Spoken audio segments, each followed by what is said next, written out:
Hi there! Today I want to share with you a powerful technique that can transform the way you manage your product backlog in Jira. It's all about expressing work in terms of actual user problems, known as user stories. So let's dive in. User stories are concise description of a feature or functionality from the user's perspective.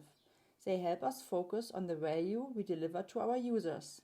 For example, instead of "as a developer, I need a login page," we reframe it as a user, I want to securely access my account.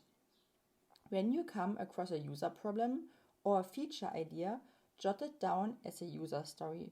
Keep it simple, following the "as a," "I want," "so that" format. This format ensures clarity and aligns everyone's understanding.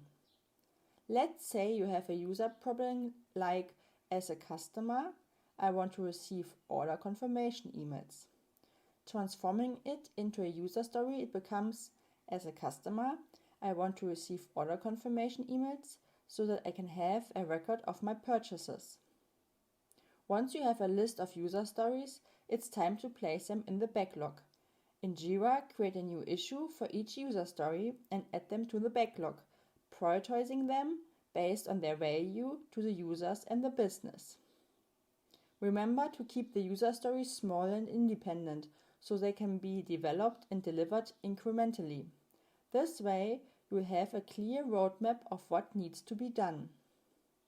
And there you have it. By expressing work in terms of user stories and placing them in the backlog, you ensure a user-centric approach to your product development. So go ahead, embrace user stories and watch your product thrive.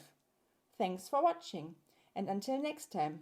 If you liked today's video, give it a thumbs up and follow our channel at Tech with Just Jingle Tingle.